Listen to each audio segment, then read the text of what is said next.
Ողջույն ժողովուրդ ջան, ողջույն, հարգանք ձեզ բոլորիդ, թույլ տվեք նախ շնորհակալություն հայտնել ժամին եթերին միանալու համար եւ իհարկե, եթե կոնտենտը ձեզ հետաքրքիր է, կիսելու տարածելու համար։ Շնորհակալություն նաեւ մեկնաբանությունների դաշտում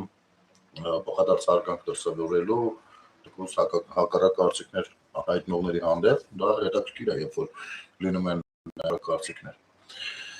Դե ամառային ճառ շոկերը շարունակվում են, բայց դե մենք պետք է ժամանակ առ ժամանակ զրուցենք թեկուզ ամենատարբեր հասարակության ուղղություններից, մինչև որ արձակուրդային շրջանը արդեն կվերջանա ու ավելի ուղիղ կլինենք աշխատանքի, բայց միևնույնն է, դաշտում այնպես չի, որ համակ լռություն է, ասելիքներ ու խոսելիքներ կան, հատկապես այս շրջանում ես ավելի շատ փորձում եմ անդրադառնալ հասարակության, քաղաքացիների, հասարակության ներկայացուցիչների պատկերացումներին եւ ոչ այնքան քաղաքական գործիչների, առավել եւս որ կոնկրետ ազգային ժողով անցած ուժերի ընդդիմադիր ուժերի մեջ քաղաքական գործիչ որպես այդպեսին չեմ տեսնում, դա վատ է, որովհետեւ գիտեք մի կողմից փորձում ես նրանց այս այն խոսույթը մեկնաբանել ու ցույց տալ դրա ասենք ծաղրական հիմար կողմերը, չասեմ էլի քննարկել բան, որովհետեւ այդպես բաներ չեն ասում ու ասող կամ առավել եւս ասողները այնպես մարդիկ չեն, որ պետքա լսել ու հավատալ վստահել, հա։ Բայց այնուամենայնիվ դա ես ընդունում եմ որպես վատ բան, որովհետեւ ազգային ժողովում արժի որ լինեին վերջը մենք քաղաքական ընտրությունների ենք մասնակցում ու պետք չէր այսպիսի բախշում կատարել, հա։ Չգիտեմ, ասենք օրինակ Հայաստան դաշինքի ընտրողները որքանով են գոհ եղել օրինակ Իշխան Սաղաթյանի գործունեությունից, որ նորից ընտրել են։ Ասենք Իշխան Սաղաթյանը ազգային ժողովում ինչ է արել, 5 տարի ինչ է արել, որ նորից ընտրել են նրան։ Ու ասենք շարունակ, ասենք, չգիտեմ, բայց դե պետքա ուրեմն ղեկավարել ու ժամանակ կա դրա համար, բայց այդ ժամանակն էլ պետք է արդյունավետ օգտագործել։ Սա այնպես որ սիրելի քաղաքացիներ, եթե տեսնեք, որ շատ դեպքերում, այո, ընդդիմադիր դրսևորումներով պիտի հանդես գա արդեն հենց քաղաքացին, թե չէ սրանց թողնելով չէ։ Կան օրինակներ, բայց ես ուզում եմ ավելի քաղաքացիներից հենց մի խոսել, հեսա որ ակցիա են իրականացում կառավարության շենքի մոտ, բանակից խոսելու ենք անպայման, դա լինելու է ամենակարևոր խոսակցությունը, բայց մինչ մեր ընկերները կհավաքվեն, հա, եկեք 1-2 անդրադարձ կատարենք։ Օրինակ ձուկարտադրողները ակցիա են իրականացնում, ես նրանց մտահոգություններից մեծ մասի հետ համաձայն եմ պետք է ասեմ, բայց մյուս կողմից էլ եղբայրաբար ընկերաբար խորհուրդ եմ տալու, գուցե ինքս չեմ զբաղվում այդ բիզնեսով, դրա համար չեմ կաշի վրա, հա, չեմ զգում դրա բացական հետևանքները եւ այլն, բայց պետք չի բիզնեսով զբաղվել հասկանալու համար պետության կաշվի վրա հասնող վտանգները։ Աչքովս ընկավ 1-2 հազարից նայեցի, մի ինձ կարմիր գծով ինչ էր գնում, բա մենք եվրոպական շուկան ոնց ենք գրավելու։ Դեռ ես չեմ կարծում, թե եվրոպական շուկան գրավելու խնդիր է դրել Հայաստանի Հանրապետությունը, հատկապես ձկնաբուծության, ձկան արտահանման տեսանկյունից։ Ժողովուրդ ջան, մխիթարը հարցնում է ձայնս նորմալ է, որովհետև իր մոտ ոնց որ կորում է, եթե նորմալ է, շարունակեք, խնդրում եմ գրեք։ Ուրեմն այդ տեսանկյունից դες խնդիր չկա, դեռ կարող լինել, որովհետև Արևմտյան Եվրոպայի հատվածում հատկապես ամբողջ օվկիանոսներ կան, էլի։ Ասում են նորմալ է։ Ամբողջ օվկիանոսներ կան, ասենք ինչ գրավելու մասին է խոսքը, բայց մենք դա չի նշանակում, որ առաջարկ չենք կարող ունենալ, հա։ Խնդիրը դրված է մեր ունեցածը, մեր համեստ ունեցածը արտահանել։ Դրված չի խնդիրը, որ շուկա գրավենք։ Ես ձեզ ասեմ ավելին, եթե Ռուսաստան արտահանում եք, դա նշանակում է, որ ձկնաշուկան գրավել ենք, բնականաբար ոչ, երևի մի տոկոսը չենք ձգում, որովհետև այնտեղ մեծ տեսակի ձկներ են կա, որ էլ ասելու չի, էլի։ Եկեք մի քիչ այլ կերպ նայենք, մի քիչ կառուցողական քննարկումների դաշտ մտնենք ու ես վստահ եմ, որ կհաջողենք, որտեղ այստեղ բացի շուկա մտնելը այլ հարցեր կան։ Տեսեք, Եվրոպայի շուկան շատ նախ մի քանի անգամ ավելի մեծ է, քան ռուսական շուկան, եւ հնարավորություններն են մեծ, եւ քվոտաներ կան, սա էռն է ցանկացած երկրի համար։ Իսկ որպեսզի ասենք ճտիկով գրիչով, եթե կարողանաս նես ճտիկով գրիչ արտադրես, որ շուկան գրավես, հավատա դա լրջագույն ձեռքբերում կլինի։ Այնպես որ այդ ամբիցիաներից եկեք դուրս գանք, որպեսզի կարողանանք քննարկման դաշտ մտնենք։ Մենք նես նշաձողներ ենք սահմանում, որից ներկայ չի ստացվում քննարկումը, եւ այդտեղ դժում են բոլորն են դժում։ Մի քանի տեսանյութի էլ անդրադառնանք, հետո անպայման խոսենք բանակից։ Իսկ այդտեղ շատ խոսելու բան կա։ Ուրեմն աչքովս ընկավ, չեմ, լավ չեմ ճանաչում հիմա։ Մի քանի տարի, քանի որ այս սֆերայում չկամ, շոու բիզնեսի կամ արվեստի բնագավառում, շատ շատերին չեմ ճանաչում, ում հետ որ աշխատել եմ, նրանց ճանաչում եմ, ոնց հասկացա երկչույի է, ով հանդես է գալիս իր պաշտպանություն Գագիկ Ծառուկյանի ու չգիտեմ, ինքներդ գնահատեք այս խոսույթը, իհարկե Գագիկ Ծառուկյանին աջակցելու իմաստով ցանկացածը կարող հանդես գա, դա սահմանափակված չի, օրենքով թույլատրելի է, բայց սա ես չեմ հասկանում ինչ է, եթե կարող եք ինձ մի փոքր օգնեք։ Մի քանի օր արդեն իմ մտքում մի հատ գլխում միտք է պատտվում, որ եթե այս ամեն ինչը շարունակվի, եթե Ծառուկյանը ազատ չարձակվի, તો ես ճանաչելով Ծառուկյանին, որպես իմ ավագ ընկեր, կարող եմ համարձակվել եւ սա ասել։ Եթե արդարությունը չվերականգնվի, ես արդեն որպես անհատ, որպես մարդ, որպես հանրային մարդ, սկսեմ վերանայել իմ նպատակները, երազանքները Հայաստանի հետ կապված։ Ու հնարավոր է նաև լքեմ Հայաստանը, որովհետև ես չեմ պատրաստվում ապրել մի երկրում, որտեղ չկա արդարություն, որտեղ ամեն վայրկյան կարա լինի սենց մի բան, ու ընդհանրապես կապ չունի քո կարգավիճակը, դու դերասան ես, երգիչ ես, երգչուհի ես, թե քաղաքական գործիչ, թե ուղղակի օլիգարխ, ամեն վայրկյան յուրաքանչյուրի դուրը կարող են թագել, ու ես էլ որպես դերասանուհի բլոգեր բախվել եմ նման անարդարության, որը ժամանակ առաջ փակագծեր չբացել։ Մի քանի օր արդեն իմ Մագա ջան, մենք էլ ամեն օր անարդարությունների մագա, հա, մագա Հարությունյան։ Մագա ջան, մենք էլ ամեն օր էլ անարդարությունների բախվում ենք, իսկապես բախվում ենք։ Բայց դրանք որակական հատկանիշներով վաղուց արդեն զիջում են նախկինում անարդարությունների հետ, այսինքն եթե նախկինում այդ անարդարությունները այնպիսին էին, որ համակարգված էր ու կոնկրետ ժողովրդի ու պետության դեմ էր աշխատում, ինչը որ ստացի ցույց տվեց հետագա process-ները, սկսած հեղափոխությունից, պատերազմից, վերջացած Արցախի էթնիկ զտումով, այլ այդ ամենում Ծառուկյանն էլ մերկ ունի, մյուսներն էլ, որովհետև հանրային կյանքը լրիվ մեռած էր, գաղափարախոսություն գոյություն չուներ, չգիտեմ, մի խոսքով մի սպիտակ գենոցիդ խրախուսվում էր արտագաղթը կոնկրետ եւ արտագաղթ մի ուղղությամբ հիմնականում դեպի Ռուսաստան, մնացածը շատ թանկ էր։ Այսօրվա դրությամբ էլի կան անարդարություններ երբեմն, որ դու հաշտ չես լինում դրա հետ, բայց դու այսօրվա դրությամբ կարող ենք տեսնել նաև, որ որակը փոխվել է դրանց ու ժամանակի հետ ամրանում են պետական ինստիտուտները իօգուտ Հայաստանի Հանրապետության ու քաղաքացու շահերի։ Չգիտեմ, ասենք մեկ 10 սանդղակում ինչ կգնահատեմ այս տեմպերը, բայց հարցը դա չի, հարցը այլ տեղ է։ Դու ասում ես, որ դու հանրային մարդ ես, դա շատ լավ է, որ դու դա գիտակցում ես։ Արդյոք հանրային մարդը կարա այդպիսի արտահայտություն անի, որ սենց լինի, ես բան կանեմ, կգնամ երկրից, կվերանայեմ իմ երազանքները մեր երկրի հետ կապված։ Չէ, նայ, ես ինքս մի երկու անգամ ստիպված եղել եմ գնալ Հայաստանից։ Դա արել եմ մաքսիմում լուր, ընդ որում երկրորդ անգամը երբ որ գնացել էի, լուր գնացել էի, մինչև որ չզանգեցին, այնտեղ չգտան ու արտազրույց չվերցրեցին։ Ու ես կոնկրետ արտահայտել եմ այն մտքերը, ինչ որ արտահայտել եմ։ Այսօր շատերը, ես օրինակ տեսնում եմ շոու բիզնեսի դաշտում, շատ երիտասարդների, շատ տաղանդավոր երգչուհիների, երգիչների, արտիստների, իսկապես շատ լավն են։ Կան։ Դա գիտեք ինչից է, որ մենք տեսնում ենք։ Այդ բլոկները էլ չկա, էլի։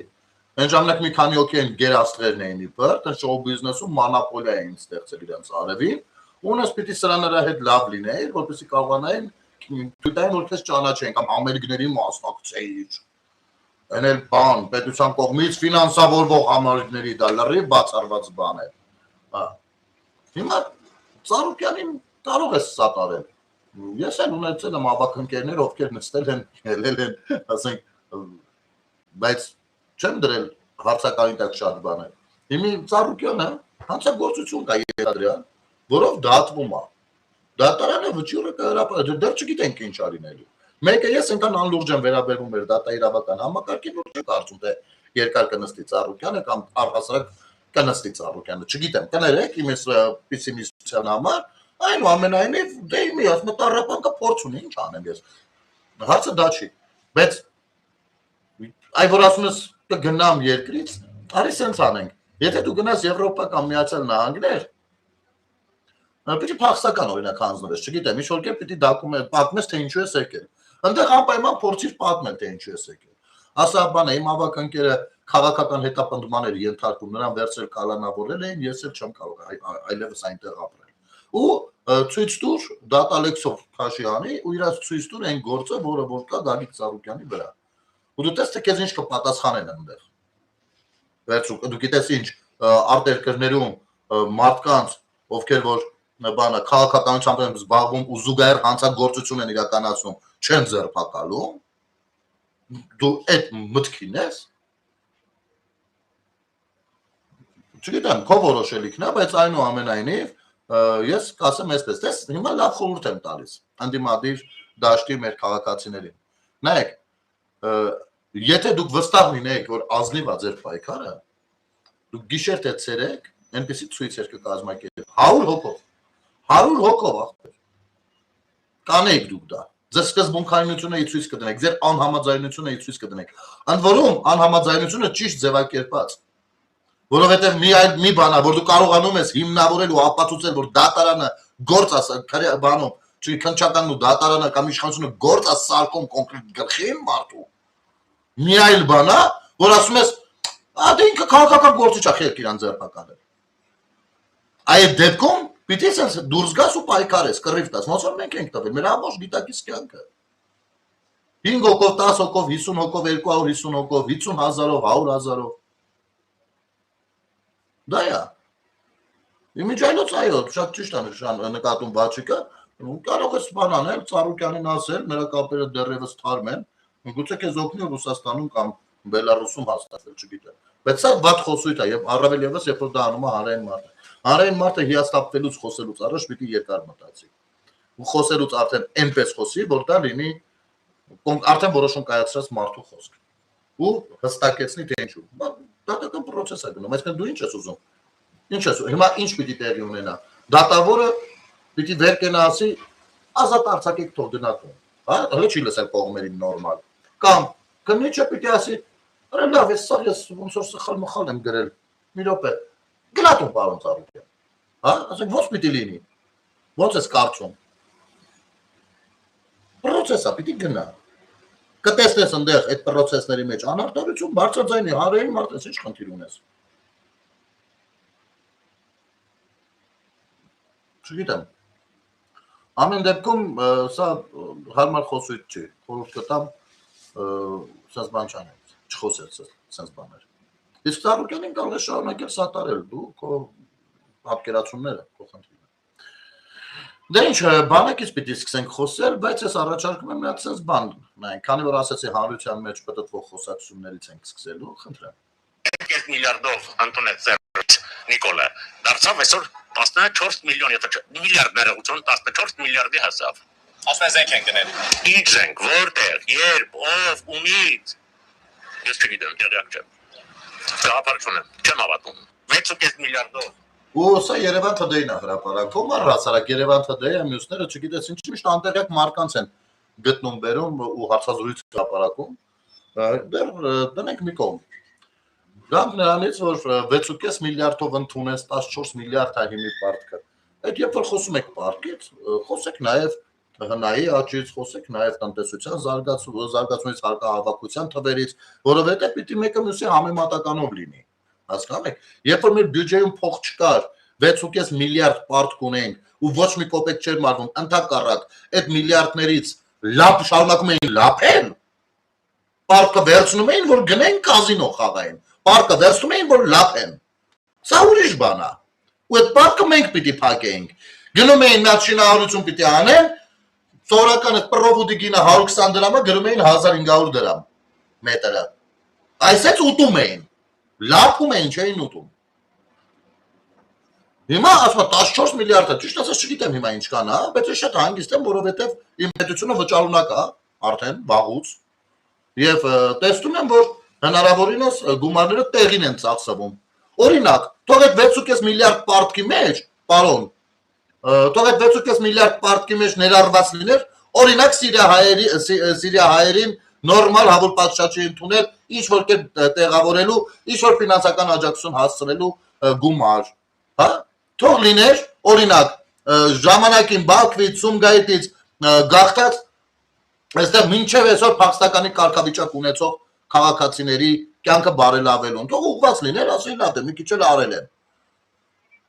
Դուք ի՞նչն եք ինչի հետ հիմա համեմատում։ 120,000 արցախցի եկել է Հայաստան, միանգամից։ Այդ չխոսեմ մինչև Հայաստան գալը, մինչև շրջափակումը զենքերի եւ գումարների ուղարկելը, ինչպիսի գումարներ, որոնք որ ուղիղ ասվել է, որ երբեք նման գումարներ չեն գնացել Արցախ։ Այ ո՞նց են բաշխվել այնտեղ։ Կներեք այնտեղի գործն է։ Մյուսը, դե COVID էլ չասեմ sense բաները, որովհետեւ այո, այդ ամբողջ ընթացքի մասին է, չէ։ Ու զենքերի գնումը, ինչ ասում, ասում, չէ, չեմ հավատում, չկա այդպիսի բան։ Երևան թեդերներ, ահա տեսեք, մարդիկ չեն հավատում, շատ երջանիկ են, որ մարդիկ չեն հավատում։ Օպար ջան, մյուս անգամ երբ որ միկրոֆոն դայախ կանեն ու զենքից կխոսեն, արի կլինի անպատասխանատու հայտարարություններ ու արտահայտություններ մի արա, որովհետև հատուկ չհավատացողների համար կառավարության կողմից ուղիղ առաջարկ եղավ հավաքվեք, եկեք տանենք ցույց տանք։ Հավաքվեք, եկեք տանենք ցույց տանք։ Այն զենքերը, որոնք ցուցադրվելու ենթակա չեն։ Ուզում ես ծանոթանաս գնումներին, վեր կենայք, գնայք, թող ցույց տային։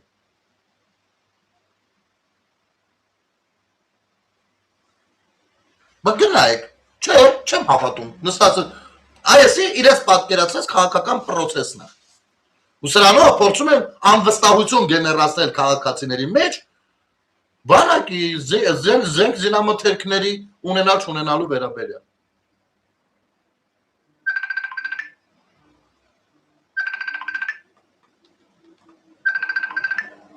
Դե բա, գիտեք ինչ են ասում, որ չեմ հավատում, վերջ, այդենց մի քանի օգել ազգային ժողովում կան։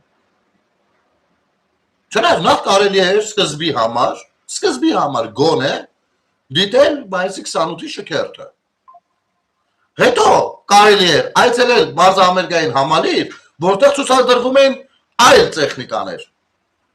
որոնք արտադրվում են մեր մոտ, իսկ այդ արտադրության համար նույնպես գումարներ են ծախսվում։ Հետո կարելի էր գրվել, գնալ, ասել հələ ցույց տվեք տեսնեմ, այդ ինչ եք առել, որ այսքան խոսում եք։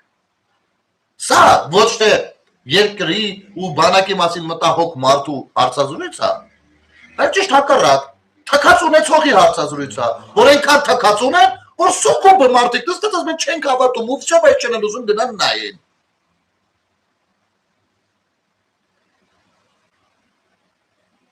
Ինչ թվերի վրա եք զարմացել, տեսնում եք, չէ՞, փաստորեն ինչ թվեր կարելի էր ծախսել զինվելու կամ առհասարակ գոնե արտադրություն ունենալու վրա։ Բա ինչի՞ չի արվել։ Պապան չի թողել Մոսկվայից։ Կախվածության մեջ ավելի խորը պահելու համար։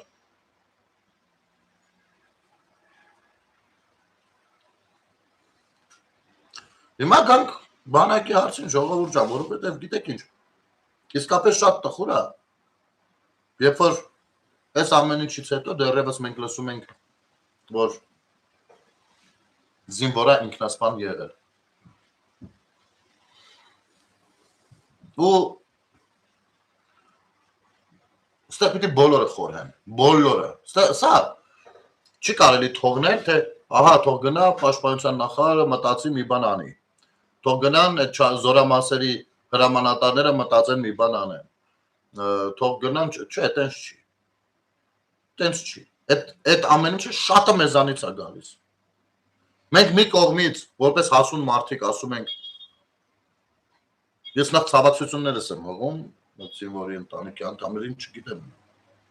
Մի կողմից մենք ասում ենք, մեր զինվորները բոլորն էլ մեր տղերքն են բան սենց, մյուս կողմից մեր տղային երբ որ ճամփում ենք բանակ, մի հատ կողքից լսեք ինչ խորհուրդներ ենք տալիս ու ինչեր ենք բանանում, էլի ոնց ենք դասիրակած ուղարկում։ Բանակը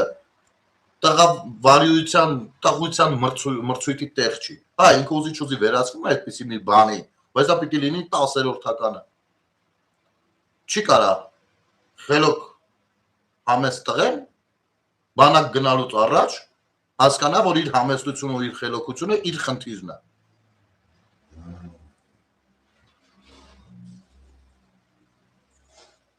Չի կարա այդպիսի բան լինի։ Ու դա գիտեք ինչից է գալիս, ես հստակ գիտակցում եմ։ Մեզնից, պապաներից, հենց շատ է պապաներից, այո, որովհետև մենք ծառայել ենք այնպիսի բանակում, եթե կարելի էր դա բանակ կոչել, որտեղ իսկապես տերովին տերներ տարել, անտերին գելներ տարել։ Ու պետք էր ընդեղ լինել սենց ագրեսիվ, հավելյալ ուժեղ, հավելյալ չգիտեմ ինչ-որ բանը, թեմաները, սաղ շարի տանող, հա, սենց լիքը բաներ, այսինքն կյանքի կարևոր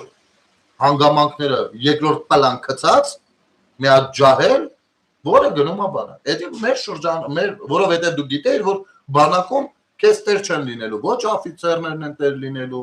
ոչ էլ կարելի է որ տեր լինեն,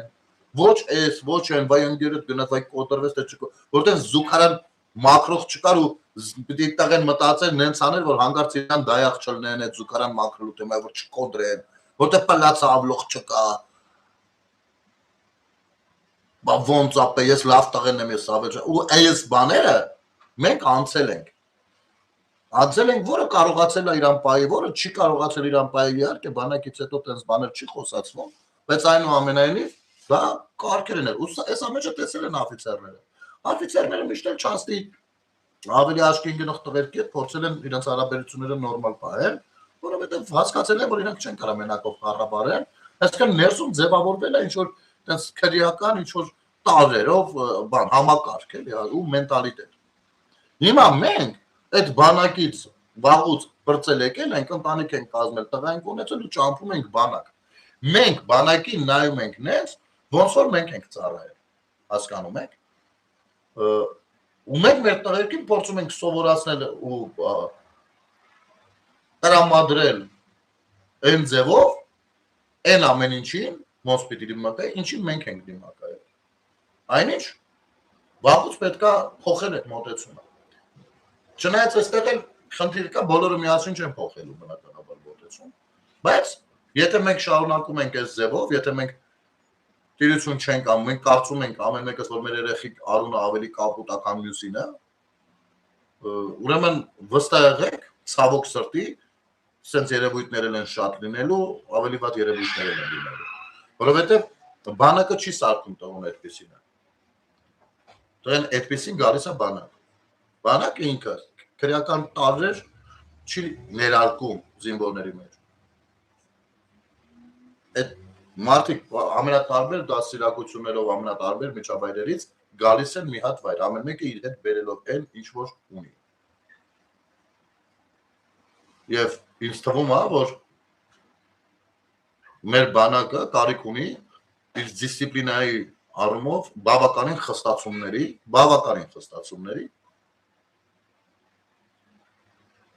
չնայած այդ էլ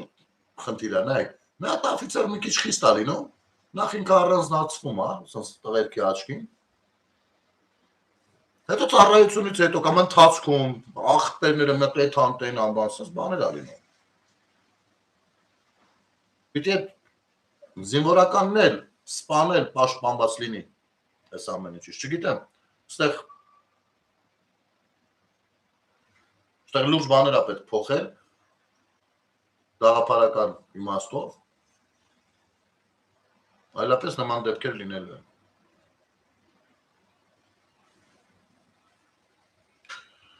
Հիմի, այսօր մի կողմից աչքովս ընկավ, որ մեր ռազմական ակադեմիան Վազգեն Սարգսյանի անվան նոր հաջողություններ է գրանցել, հաղորդմանը անդրադարձել են։ Մյուս կողմից նայում եմ, մի սրիկա ծառայության պետ է, այդ վաքսակսուկային պահեստի, մարդը որոշել է բենզին գողանալ։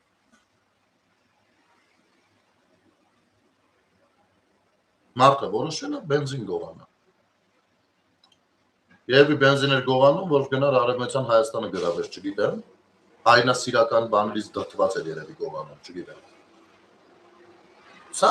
առհասարակ պետք է երևի թե օրենսդրական որոշակի փոփոխություններ անել ու բանակից հատկապես գողությունը կոնե բերել հավասարացնել դավաճանությանը պետական։ Դա պետական դավաճանություն է։ Դա գողություն չի։ Դա իմ տունը չեն եկել մտել ինչ-որ բան գողացել։ Դա պետական դավաճանություն է։ Ինչպես որ այո, պետական դավաճանություն էր, երբ որ քարորիայի ժամանակ մեր տանկերից սալյարկա չկար։ Որովհետև Սերժիկը խմել էր սա։ Եվ այլն եւ այսպես շարունակ։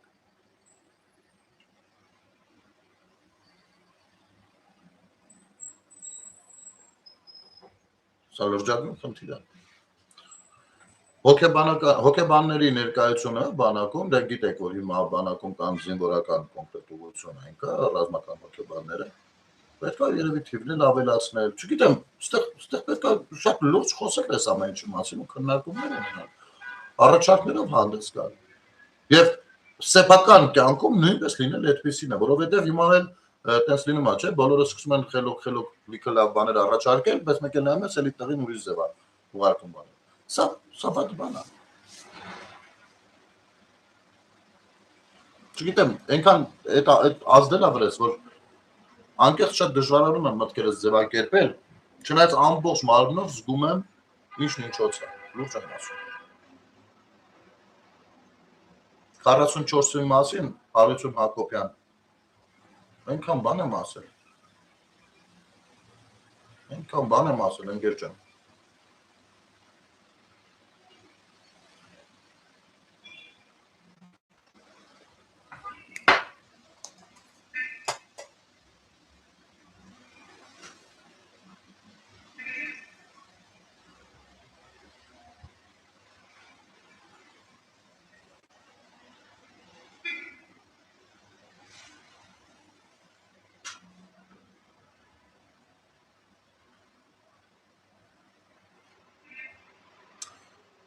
Այսօր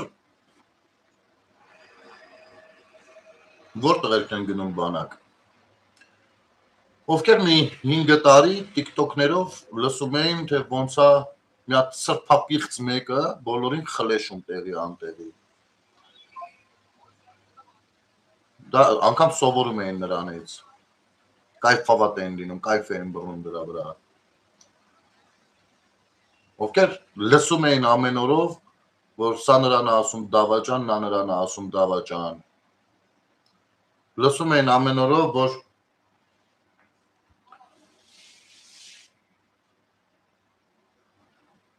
սպայական վերնախավը առնվազն շատ վատ դրսևորեց իրեն պատերազմի իրավիճակում։ Եվ այլն, այնքան բաներ են լսել, ու այս երեխեքը գնում են բանակ։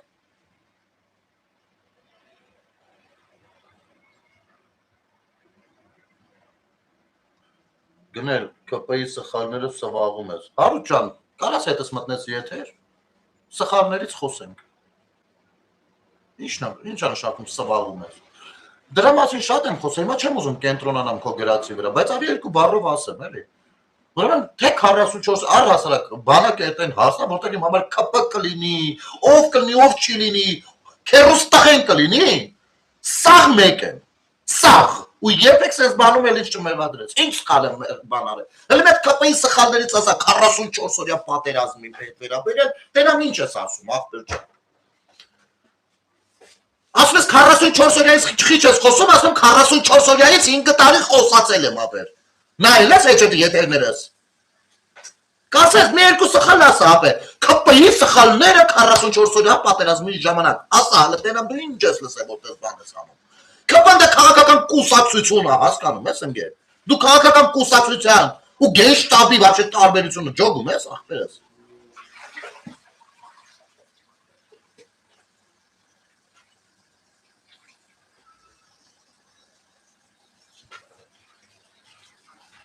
Երել 2 տարի էր ինչ իշխան, 2 տարի չէ, տարուկ ես, որից մի տարին մենակ էլ բան էր, կովիդներ։ Մոտ ասա, մի երկու սխալ ասա հրապարակեմ, հենց ինչ դրես բարձր կարտամ։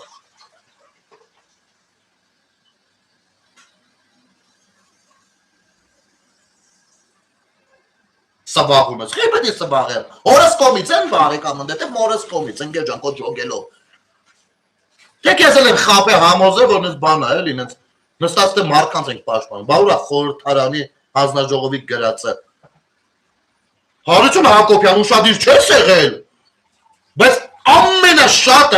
ամենաշատը ես եմ պահանջել ու շարունակում պահանջել, որ դա հրապարակվի։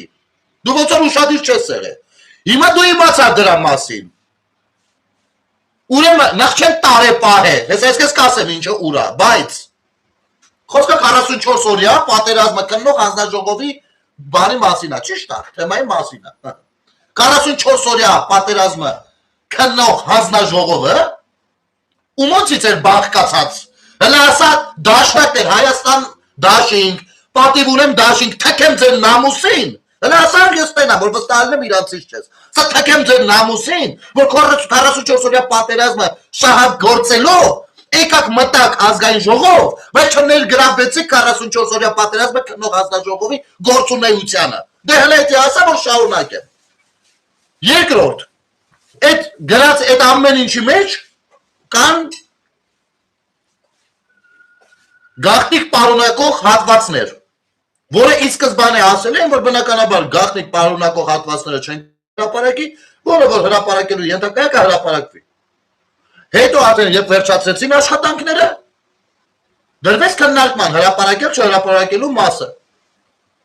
Իմիջիայլոց այդ քննարկմանը նույնպես ծերից ծեր քասար են երկու ուժերը չեն եղել, ընկեր ջան։ Ինչ արեք ապնա արեք։ Դու չգիտեմ ում ֆանատն ես, ում ֆանատը չես, բայց դու հենց հիմա ինչ խոսացել ես, իրանց հեռուստատեսությունների ու կայքերի քո ականջը լցնած թեման ես խոսում։ Լսի միջև վերջ դե։ Ֆանատը չեմ, ոչ թե պետք է ասես ֆանատը չեմ, պետք է ասես թքեմ իրանց վրա։ Ոչ թե ասես նրանց ֆանատը չեմ։ Կարաս ասես։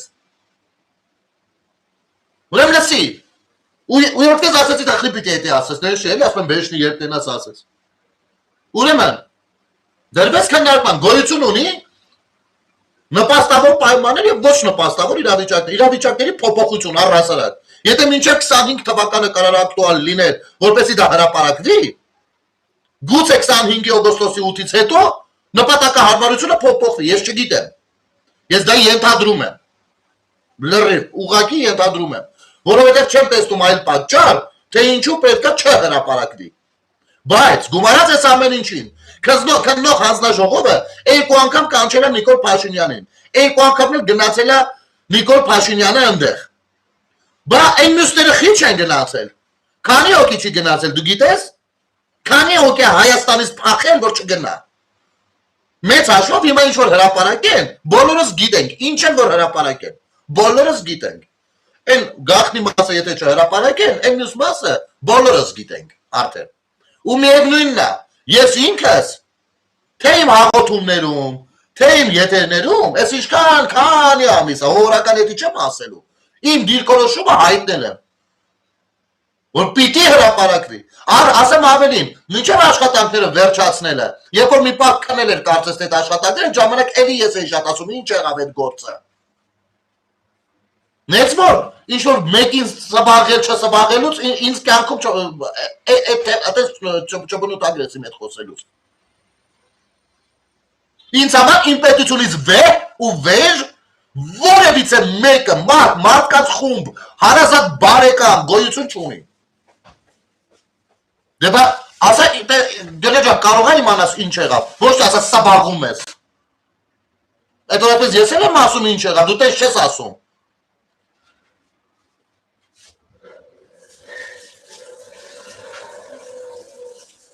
Առհասարակ եթե մի քիչ հիշողություններից զոր տակ կհիշեք, որ առաջիններից մեկը պատերազմի դաշտում ինչեր ա եղել, խոսացողը ես եմ եղել։ Կոնկրետ անուններով, տեղերով, վայրերով, ժամով, օրով ինչեր եմ տեսել, ինչեր ա կատարվել։ Առաջինը ես եմ եղել։ Ու այդ ամեն ինչի հետևանքները կարողն էլի ես եմ եղել։ Նենց որ ինչ-ինչ այդ թեմայով կյանքում դու ինձ այդպես չճանաչես։ Երբեք ինձ այդպես չփորձես ճանաչես ապեր։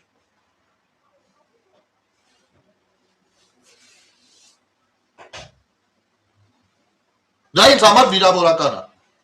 Դες չփորձես ինձ ճանաչես։ Կվիրավոր եմ։ Որովհետև ինձ համար այդ մոտեցումը նույնպես վիրավորական է։ Դա վիրավորանքին էլ ինչով են հակադարձում։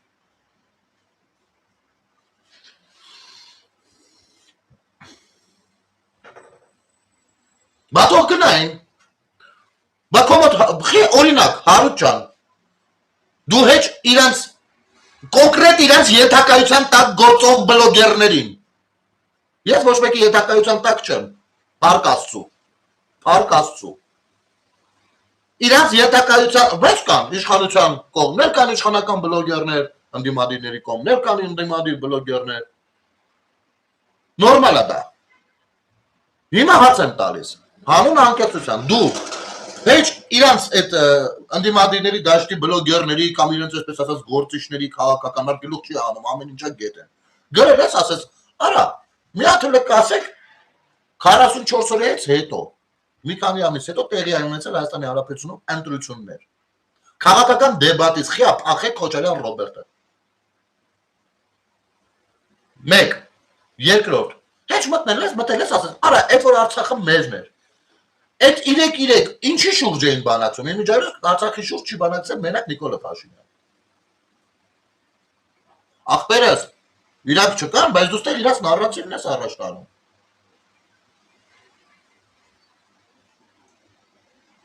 Ասում եմ համար իրանք չկան։ Շատ լավ է որ չկան, բայց դու այդ նարրատիվն, նայ, կան կայքեր, բան կայքեր, Facebook-ում, համացանցում, YouTube-ում, TikTok-ում, որտեղ որ ուղիղ աշխատում են քո լեզվատ մտածողության վրա, ոչ միայն քո, բոլորիս, իմ տան անդամների էլ ապեր։ Ես այսքան ակտիվ, այսքան աշխատում եմ, ելնում եմ մեկ գալիս եմ հասնում եմ տուն, ու ասեմ նույն ծնողը մեկ է պայտակ մտնեց հարցա տալիս, ասում լավ էլի մամ ջան, ոնե դու այդ հարցը դու։ Ակար դու տեսել ես որ դա որտեղից է դուրս գալիս, ես քեզ ցույց եմ տվել ոնց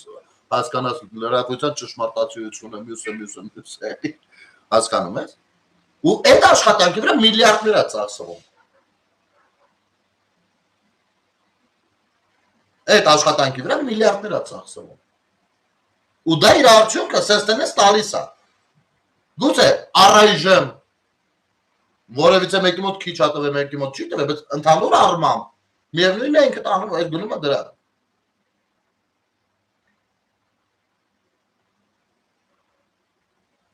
Նենց որ ախպեր ջան։ Ասում ես Հայաստանի նարրատիվն եմ առաջ տանում։ Ես դեռ պրյամո ասեմ, Ռոբերտ Քոչարյանը վստահ է, որ ինքը Հայաստանի նարրատիվն է առաջ տանում։ Դու քո ջոգերով ես, չէ՞, ես էլ եմ վստահ, որ ես էլ եմ տենց տանում։ Բայց կարող եմ մեկը մի հատ խելացի բան ասի, ասեմ, մի րոպե։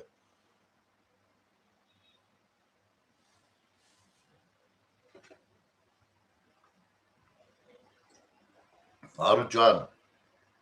ինձ մեկը դու ոնց կբնութագրես ում մեծ հաշվով։ Նորմալ է որ դու ունես կարծիք, բայց դու նոր ասում ես 44 օրյայի մեջ կապան ինչ-որ բան արել ու ես սվաղում եմ դա։ Ու ինձ համար դա վիրավորական է։ Սա է հարցը, խնդիրը։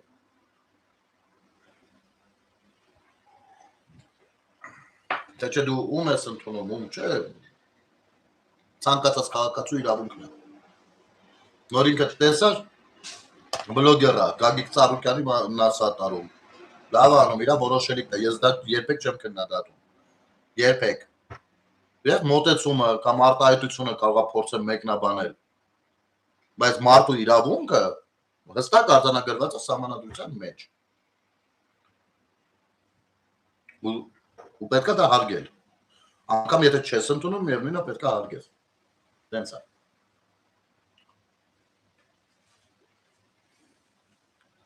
Վերադառնանք բանակին, բայց։ Բա այդ գողանալու սովորույթը որտեղից է մնացել բանակում։ Որտեղից։ Տես, հիմի որ ասելու ես պաշտպանում ես, բայց ես գնահատական եմ տալիս, թող դիտվի պաշտպանել, չգիտեմ, բայց ես պաշտպանելու համար չեմ ասում, ես գնահատական եմ տալիս։ Ես չեմ հավատում, այսօրվա դրությամբ, գոնե մինչև հիմա, չեմ կարա հավատամ, եթե ինձ ասեն, որ Հայաստանում մարդիկ կան, որ փողով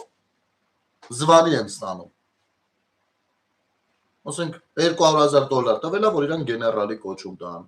$20,000 տվել է, որ դառնա կապիտան։ Ես չեմ հավատա դրան։ Ես չեմ հավատա նրան, որ Հայաստանի չաստերում սպայական ազդակազմի վզին դրած է, որ ինչ-որ բաներ մուծվեն նախարարին ուրիշ ձևերով, գողնան, պայը անեն, կհավատաս դու, օրինակ ես չեմ հավատա, դա մեծ փոփոխություն է նշանակում առհասարակ, դա մեծ փոփոխություն է, ու այդ փոփոխությունը սկսվել է այն ժամանակ, երբ որ պաշտպանության նախարար ընտրվեց ոչ թե զինվորական, այլ հենց էլ բան, քաղաքական, քանի որ նախարարությունը ինքը քաղաքական մարմին է, ապա նախարարը նույնպես քաղաքական ուժից ընտրվեց, հենց կասես ԿՊ-ից։ Սուրեն Պապիկյանը իդեալական նախարարը բնականաբար չի ասի, ոչ, իհարկե ոչ, իդեալական նախարար չի կարող լինի։ Սուրեն Պապիկյանը 100% մաքուր է, ես 100% չեմ կարող որևիցե մեկի մասին բան խոսեմ, դա էլ է բնական չէ, բայց քանի դեռ առայժմ ես չունեմ որևիցե ինֆորմացիա, որ Սուրեն Պապիկյանը չաստերից, զինվորականներից, այդպես համակարգային ինչ-որ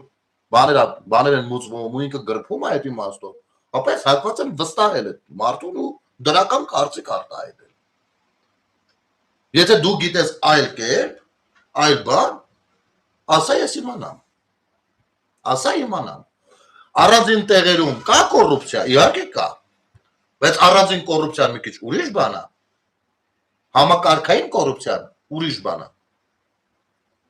Հասկանում ես, առանձին կոռուպցիան է նա, որ մեկը պաշտոնյա է, էշեշ որոշել է մի բան կպցնի, մի օր բռնվելու է, սենց տենեց։ Համակարգված է, երբ որ ներքևից վերև, ասենք օրինակ, գայիշնիկը կանգնացնում էր 5000 դրամը ձեռքից վերցնում էր, 2000-ը դնում էր ջեբը, 3000-ը ուղարկում էր շեֆին, որովհետև ինքը փող է տվել, որ դա այդտեղ աշխատի, որ 2000-ը դնի իր ջեբը, շեֆը գիտի դա։ 3000-ից 1000-ը շեֆը դնում էր իր ջեբը, դե 1000 ամեն մեկից պատկերացու, 2000-ը ուղարկում էր վերև։ Այնտեղ այն ոստիկանության պետը, սա համակարգային կոռուպցիան է։ Ու սա բոլոր ոլորտներում է եղել։ Հիմա այսօր դու տես բան տեսնում ես, բախվել ես հենց նման դեպքի, որ քեզ թույլ տա կարծելու, որ այստեղից մինչև վերև փող է ուտում, որ այս մարդուն նշանակել են այս աշխատանքին, ասենք օրինակ էլի,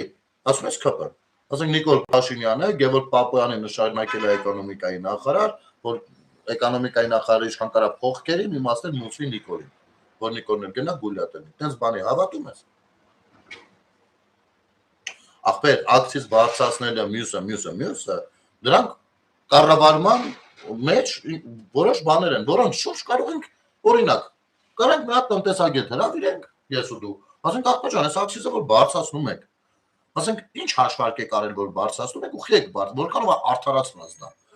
Ինչ որ բան կբացատրի ինքը, բնականաբար մենք համաձայն կլինենք, համաձայն չենք լինի, կարանք ես ու դու հելն ենք գնանք կանգնենք համապատասխան գերատեսչության դեմը, ռուբորը վերցնենք, ասենք ոչ ոք բան եք անում, մի խոսքով սկսենք մենք էլ մեր ակցիան իրականացնել։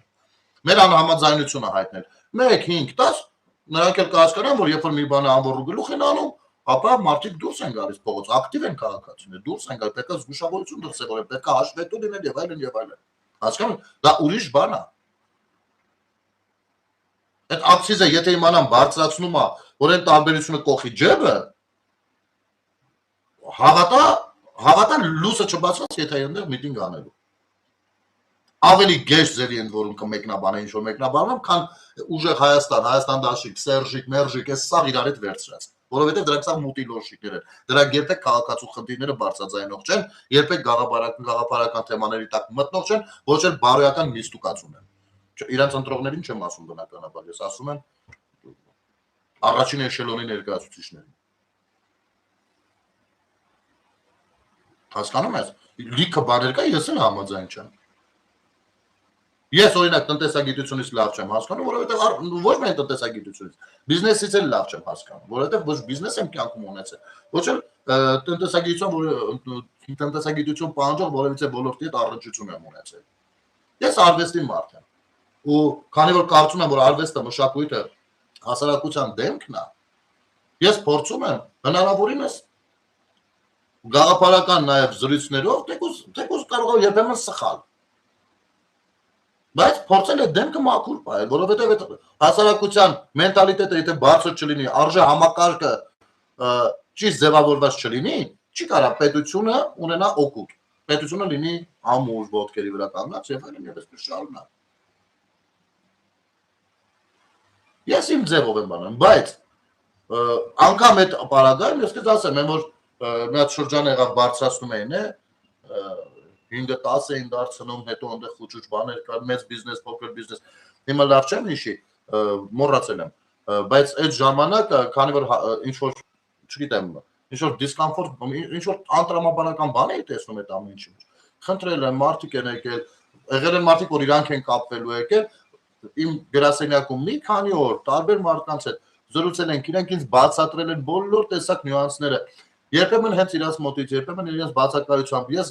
նամակներ եմ ուղարկել падգամավորներին, ասել եմ, այսպեսի մտահոգություն կա, այնպեսի խնդրում եմ, մի քիչ մանրամասնեք, այս մասով մտ հասկանանք, այսի ոնց է սենս լինում։ Փորձել եմ պատասխանել, համաձայնել եմ կամ համաձայն չեմ եղել։ Հասկանում եք։ Այսինքն ես մշտապես այդ process-ների մեջ եմ եղել, որովհետև սա իմ պետությունն է, ես անհանգիստ եմ։ Բայց երբ որ ու գիտես ինչ, շատ բաներ այսօր չի արդարացնում իրան, այո։ Ես համաձայն եմ դրա հետ նույնպես։ Բայց ես չեմ էլ կարող ամեն ինչի վրա աշխատել ու ասեմ, չէ, շատ վատ է։ Առհասարակ, ժողովուրդ ջան, Արու ջան, դու էլ լավ լսի։ Առհասարակ կառավարություններին քաղաքացիները հակված են չսիրելու։ Հենց այդ պատճառով, որովհետև կառավարությունը հարկահավաքություն է իրականացնում։ Հասկանում ես, ասենք մեր երկրում, քանի որ հեղափոխությունով է եկել ներկայիս իշխանությունը, հետո երկու անգամ վերընտրվել է, առանձնահատուկ վերաբերմունք կա իշխանությունների նկատմամբ։ Բայց այնուամենայնիվ կան նաև քաղաքացիների մեջ անհամաձայնություններ նույնպես, որովհետև կառավարման ոլորտում ամեն ինչի հետ չէ, որ համաձայն են։ Բայց արի ու տես, որ ժողովրդի ընդդիմություն չկա, որովհետև այդ անհամաձայնությունը առանց այլ թեմաներ շարքել են, որ չէ, պիտի մենք հեռացնենք սրան, նրան, առանց այս բաների կբերի, կներկայացնի, կասի, դիտողություն կանի, մյուսը կանի, այո, երբեմն էլ կոպիտ կխոսի։ Կոպիտ, բայց ոչ վիրավորական։ Հասկանում ես։ Հիմա, որպեսզի հասարակությունը կարողանա այդ գործունեության մեջ կան չէ մարդիկ, որ կարող է, ասենք ես ու դու կարող է այս բաժակի շուրջ համաձայն չլինենք, բայց այս հեռախոսի շուրջ համաձայն լինենք, չէ։ Ուրեմն, այս բաժակի շուրջ կարող է դու չգաս ակցիայի, գա օրինակ Պետրոսը, իսկ այս հեռախոսի շուրջ ակցիայի Պետրոսը չգա, որովհետև ինքը տես չի, որ մեր այդ մասով համաձայն դու գաս։ Սա կոչվում է հասարակական ակտիվություն։ Եվ այո, հասարակությունը կներեք պիտի ակտիվ լինի այդ առումով։ Հասկացանք, հուլիս, օգոստոս, սեպտեմբեր, մի քիչ ավելի եղանակներ են ունեցել, որ կարելի է տրամադրվել երբեմն մասնակից լինել նման բաների, ոչ թե նստել թամաշա անել։ Որովհետև մյուս կողմը նայում է ինչքան մարդեր եկել, ինչ տեսակ մարդիկ էին։ Դու գիտես ինչ, երբ որ օրինակ ուժեղ Հայաստանը իր միտինգներին, որ զայնագրությունները դուրս եկավ, բացի փողը նաև շալվար ու սառոշկա էր առնում։ Ինչի համար էր դա անում։ Որովհետև երևում է նաև ովքեր են եք, նաև ինչքան ու դա այո մտածված բան է։ Ճիշտ է, ինձ համար օրինակ իմ կազմակերպված մի քանի հավաքներին, որ բացարձակ ես ինքս եմ եղել, գիտեք, սիրում բարձ բաց տենց, բայց իրանց մոտ դա կա դրած է, որպեսզի տպավորություն թողնեն։ Եվ եթե ուզում ես որևիցե գործունեություն, որևիցե թեկուզ անհամաձայնություն կամ խոսույթ կամ առաջարկ հանրության կողմից հնչող բան արվի, ընդունվի, ընկալել լինի, ուրեմն այո, պետք է ուժ ցույց տալ, ուժ ցույց տալը նշանակում է մարդաքանակ, չգիտեմ, երևի կոպիտ բառը, բայց այդ է։ Եվ այդ մարդկանց ընդհանրական որակական հատկանիշ է։ Всё։ Մենտալ ընդունակությունից մինչև նիստուկաց։ Հարություն, ես էլ համաձայն չեմ դրա հետ, որ ինչ գործ ուներ, բա քանի անգամ եմ կռիվ տվել։ Ոսմա բայց ինչ գործ ուներ, կաշառակեր, քոչոր ընտրություն եմ։ Ախպերս դու կարող ես ետերներ նայել, հիմա կրկնում ես իմ հարցերը։ Ինձ մի հարցրու էդի։ Այդ բանը ես հարցրել եմ Նիկոլին, դու էլ հարցրու Նիկոլին։ Ասա Նիկոլ ինչ գործ ուներ։ Կարող է մի կաշառակեր, քոչեմ մասնակցել ընտրություններին։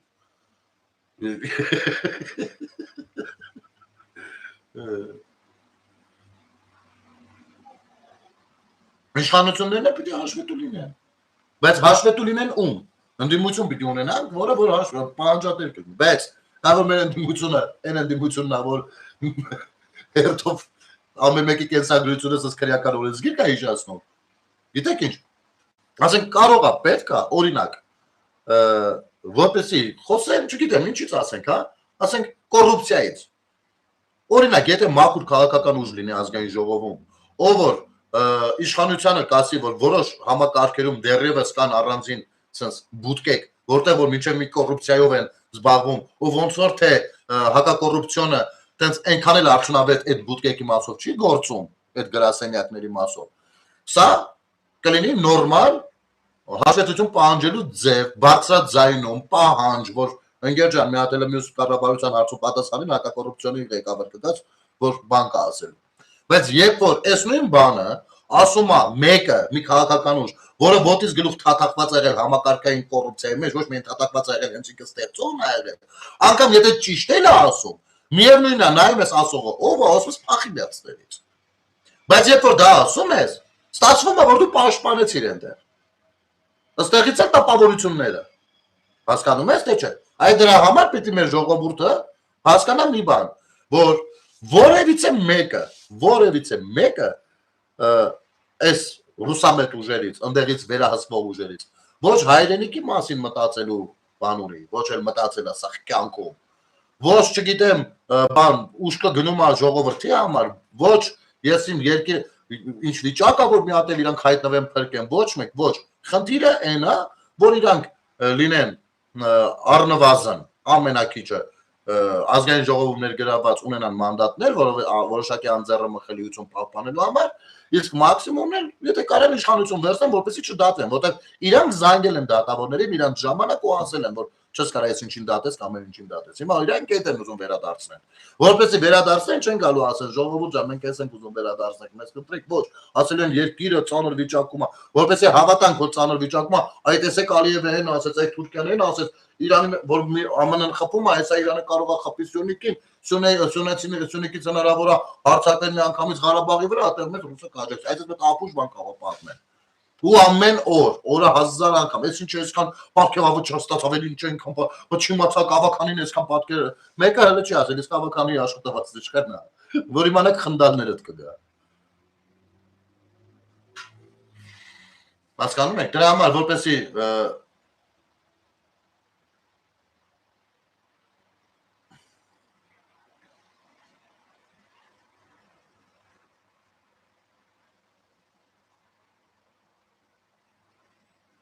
Միտքը լրիվ թեման փոխվեց էլի ուրիշ կողմ, բայց իմ կարծիքով սա էլ է, պետք ինտերակտիվ զրույց ստացվեց։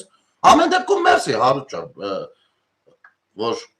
սենց դիրքորոշում հայտնեցիր, բայց այսօր իսկապես ուզում եի մի քիչ բանակից շատ խոսենք։ Ու այո, ինձ համար մեծ ձեռքբերում է,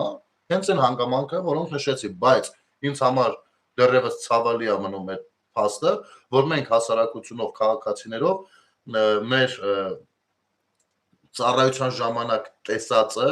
ու պահելու ճիշտ ձևերը փորձում ենք ներարկել մեր երեխեքի մեջ ու ուղարկել բանակ։ Հասկանում եք, ու ամեն մեկից երեխեն կարող է ինչ-որ մի պահի մեղավոր լինի, մեղադրվի սենց հարցում կամ լինի զոհը տենց հարցերի։ Այնպես որ ստեղ մենք ինքներս ունենք ուղղվելու կարիք, մեր ընտանիքում խոսելաձևից սկսած, այո, հենց կրթությունից սկսած։ Ու առհասարակ ցանկացած թեմա ինչից որ խոսենք, ցանկացած թեմա ինչից որ խոսենք, հիմքում դրված է լինելու կրթությունը։ Կրթություն ես չեմ խոսում միայն դպրոցական կրթության մասին։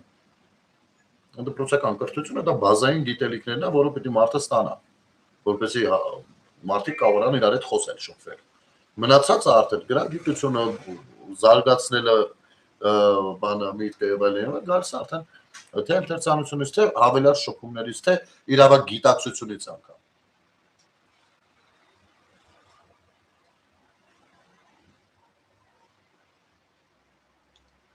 Եկեք ես առաջարկում եմ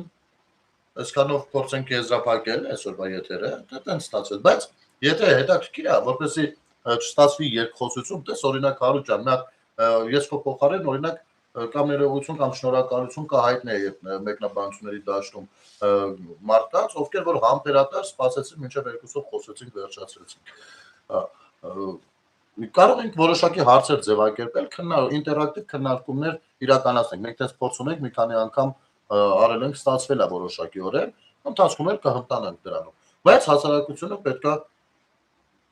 Չէ, Հարութ ջան, ինձ դից չէ, նորմալ է, ոչինչ, մարդկանց, տես մարդիկ ասում են երկխոսություն դարձավ եթերը, էլի, բայց մտել են նայում են, չէ, ուզում էին երևի մի նոր բան լսել։ Ոչինչ, լավ է, պետքա կարողանանք, այո, իրար ընկալել, ընդունել, լսել, հասկանալ, կարծիքների մեջ որոշակի փոփոխություններ ունենալը նույնպես վատ բան չի։ Մի խոսքով, լավ եղեք ժողովուրդ ջան, չգիտեմ, շատ ուրիշ ձևի եթե ստացվեց, բայց ստացվեց էլ ինչ-որ կա։ Ուղիղ եթերներն էլ հենց սա են, էլի, որ միշտ ինչ տեղի ունենում, այն տեղի ունենում ուղիղ բոլորի աչքի առաջ, էլի, նախապատրաստված ինչ-որ նյութ չի ձայնագրված, այդ պարագայում պատրաստվում է, ձայնագրում ես, տեղադրում ես, իսկ ուղիղ եթերները այսպիսին են լինում։ Լավ է, ժողովուրդ ջան, լավ կլինի, մի քիչ խորհենք, մի քիչ փոխենք մեր վարքագիծը, մեր պատկերացումները, մոտեցումները, արժեհամակարգը, առաջին տեղում վստահ եք փողը չի, փողոցքի վերջին տեղում չի, փողը առհասարակ գոյություն չի։ Մարդը ինքը սոցիալական տեսակ է բնության մեջ, ում համար առաջնայինը շփումներն են, ընդ որում որակով շփումները։ Մարդը երջանիկ է հենց շփումներով, մարդը երջանիկ է ընկերությունով, հարազատներով, նրանց ողջությունով, առողջությունով։ Փողը ապրելամիջոց է, իսկ մարդկայնությունը ապրելաձև։ Լավ եղեք, Շորժ ջան,